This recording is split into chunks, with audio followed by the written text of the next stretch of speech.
Hey, Jayce, you guys have won 8 out of your last 11. It looks like you're hitting on all cylinders. The offense is performing. The starting rotation has been consistent. You've gotten the bullpen back on track. What do you think has been the most important part of those pieces to come together for you lately? Well, you can't do that without all those cylinders playing well, but I think each and every night it starts on the mound. It starts with the pitching. So I would say, the starting pitcher setting the tone. I think in general, they've gone a little bit deeper into the games. It's shortened some workload for some relievers. Some of the relievers have gotten a little fresher, a little crisper with maybe some of the rest and the ability to score runs and play defense. So I, I don't think it's one thing. I certainly think it's a combination of things, and we've just got to continue to be firing on all those cylinders. As far as Zach Davies goes, his ability to recognize swings and for the hitter to tell him what the next move is just as impressive as his ability to then execute it. For you, which one impresses you more, the ability for him to read it or to execute it once he's been able to read it? Well, you have to be able to do both. It would be incredibly frustrated just to recognize and then not be able to execute. That would be, extremely frustrating, and vice versa. So I just think it's the combination. And he studies, he does his homework. He's, not just obviously the day he pitches, but the time he puts in on the computer and going through each individual group and watching the starts before. So him and our catching crew, you feel really good about their preparation work. But to answer your question, it's just I do think it's the combination to be able to read, adjust, and then execute for sure. Is that anything that he's able to share with his teammates in that ability to sort of read hitters and what they're doing? Because the other guys maybe don't need to do it quite as much because the stuff can overpower at times. Or is that something that you feel like the other guys have been able to watch and maybe learn a little bit from him as well? Oh, they're definitely in discussion on it. He's constantly watching. He's intrigued with our other starters and what they're doing and how they're attacking guys. And so that's what's been so nice about the dynamic just in the clubhouse. And I noticed the other day, Zach was watching some video of one of our starters and going through, but they're always kicking ideas and talking about in-game adjustments and things on the fly, and so it's been healthy and it's been good. Thank you, Jason. AJ Cassaville. Jayce, are you planning on riding this every fifth day through next Thursday's off day, or is there any chance to bump the rotation back? Oh, you're talking with the starting Yeah, pitchers. starting five. Is it going to just go on Monday? Yeah, right now we're sticking with the five that we have right now. We'll get through not only this series but the San Francisco series and then the Dodgers series and hoping that we're completely healthy and good to go. But we'll talk about some ideas after that. But the idea for this homestand is obviously to continue those five going. Cool.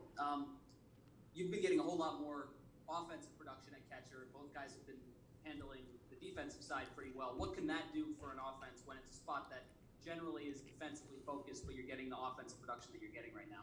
Yeah, both guys have done extremely well, and Castro's had some big at bats, and he squared up some balls and had good at bats for us, and Nola just being so versatile in his game, he can probably hit anywhere from 1 to 9 in the order, and you feel very comfortable. So not only giving us lineup flexibility, but just most importantly, they're giving us great to good at bats, and we've got a lot of confidence in them to manage the zone, square up the baseball, and to get on base. So it just again continues to keep the line moving. I think you got a stretch of maybe a week straight against right-handed pitching. What does that do for you and your lineup construction? That probably means a lot of Mitch and Jason Castro over the next week. Yeah, they're no matter what, they're both going to play. That's for sure. And we're still waiting to. I mean, it feels like we may see a run of righties. I know, with San Francisco, for example, Smiley's coming off possibly the IL, so that could be mixed in. So we're not really set in stone yet on what that looks, but the only thing I will say is both guys will play, yeah, depending on lefty, righty, or whatever. But I feel confident both Castro, Nola, they're both going to catch, and they're both going to get time back there for sure. Where's Tommy right now in his recovery? He's going to be out on the field hitting today, and we'll see. He had a big day yesterday. He's been stacking some good days up, so we'll see how today goes. But he's a tough one to keep locked up very long. Kevin Acey. What does a good day yesterday mean? How did he progress to where he'll be hitting on the field today? It means he made a significant jump in his grip strength, his test, a very significant jump. Went into the cage, took quite a few swings, was hitting, and he's excited to get on the field. And we'll see how today goes, but we're all as excited as well. And that's another thing too, is that him and now to see Haas, and you talk about different ways to lead, and just the importance of just having great guys in there, and in a way, to me, that they're almost, Tommy's probably started it, Haas is going to continue it. They set the tone, and now they're in the rehab portion. They're in the training side, and you've got two of our better players dying to get back on the field and work, and they've set the standard in there. So when guys go in there and there's treatment to be done, or you're on the IL, it's been nice, because you got some tough men pushing themselves, and they want to get back on the field and they want to win. A quarter of your team wasn't here when you guys got the ball out of. Can you just go over some of the challenges, be it the way that the coaches have had to study them, the way you've had to get to know them and know what they can do? As far as the challenges, I think the toughest thing has just been trying to get everybody up to speed on how we run our plays. How do we run our tweener plays, our bunt plays, our cuts and relays, our first and third, and where's our coverages, and how do we back up, and what are our signs, and things like that. But we've got a big group of guys. I know Rod Barajas is taking a ton of time, and right off the bat, as soon as both catchers landed, he's prepared, and Larry Rothschild and Fritz, they're prepared, and just doing everything in our power to make it the smoothest, quickest transition, and to get them up to speed so they can relax and play, and Hoffman and Kirby on the signs, and this is how we do our defensive placements, and so I think in general there's not a lot of crazy things, or a lot of things that are different from maybe where they came from, and then part of our responsibility too is what do they like, and what's their routines, and what's the information that you want on the evaluation after the game, and what are some things that you need that we can provide, and that's it's just communication. It's getting to know one another, but honestly, it's happened pretty smooth. Knock on wood. How has the fact that you guys, like in Austin's first game, you won 6-0, didn't really have a whole lot of traffic on the bases. You've scored 10+ runs a lot since they've been here. I mean, there hasn't been a whole lot of trickery to these games, right? I just wonder if that's helped at all. To me, it's been different styles. I mean, 2 nights ago it was 0-0 in the ninth, and you win a 1-0 game, and so there's definitely been different dynamics to it. Last night we were down to start, and now we grinded and got back in it quickly. But I do think there's been some different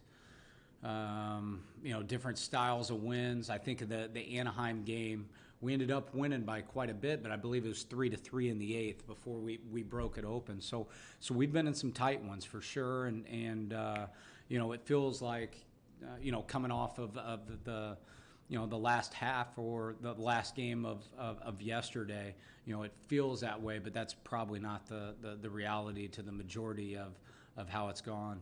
And, we had some really tight ones in Oakland, certainly that last one in Oakland for sure as well. Next, we'll go to Jesse Agler.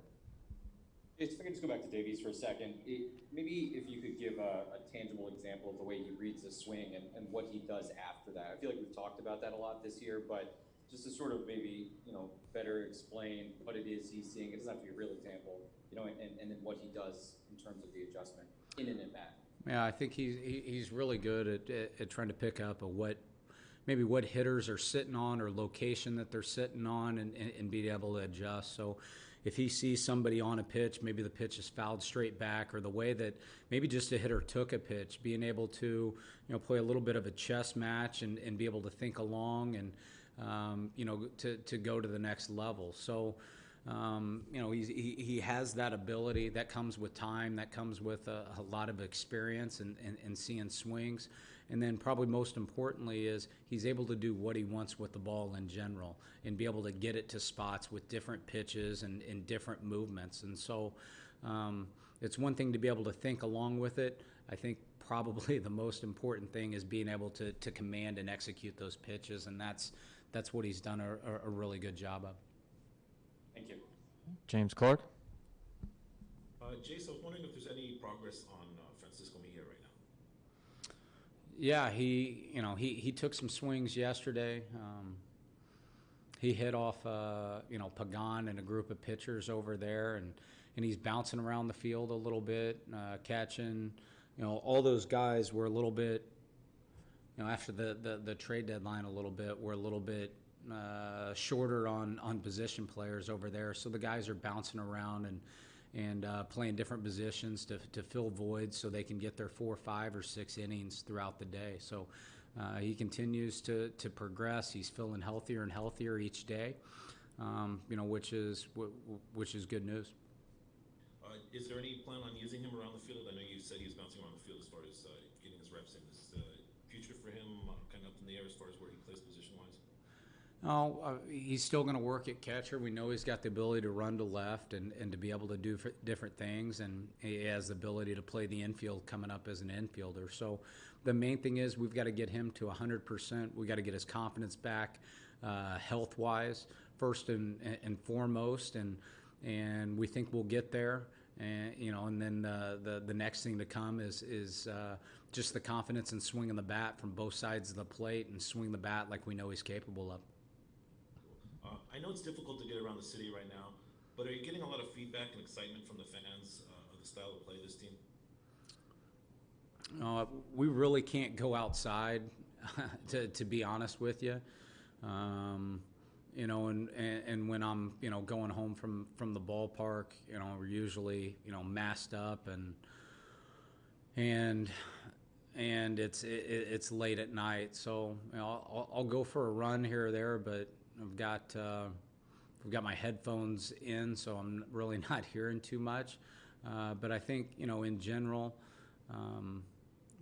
we get the feeling that there's been a good buzz, a good vibe. And, I said it the other day, the players are, myself, the staff, the organization, the one thing that I continue to hear is that, if there were fans here, this place would be rocking. It would be electric. It would be, and that's, I don't know the proper word, but that's the most heartbreaking or, the biggest regret with everything going on right now is not being able to share that with them.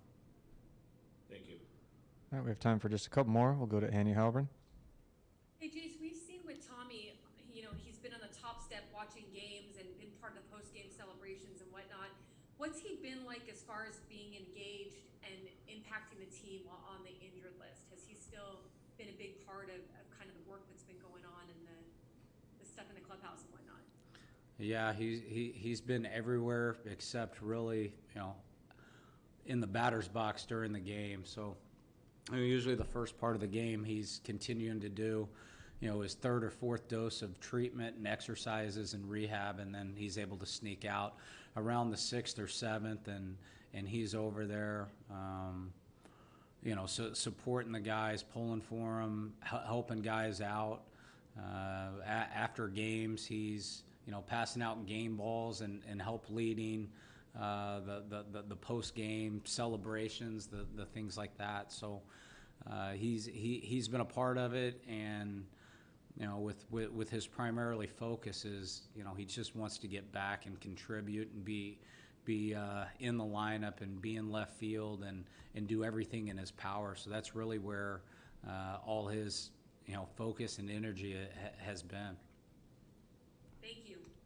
We'll finish up here with Dennis Lynn. Annie took my question, but I guess I'll follow up on Tommy with, everyone talks about his pain tolerance, but is he feeling much pain right now from that surgery scar? Or is he even telling you guys that? He's pretty quiet with his words because the trainers are looking over him pretty tight on every swing. So I'm guessing he's going through quite a bit of pain, but he knows as soon as he says something, the trainers will take the bat out of his hand, so he stays quiet pretty well. Do you think he was ever 100% before the injury this year? He's obviously had to deal with some aches and pains throughout the year, but do you think he was ever 100%? Looking back at it, personally, I probably don't. I think there was probably something in that hand that was a red flag or an indicator before it actually broke. The hamate broke. That's no medical opinion. That's just me guessing.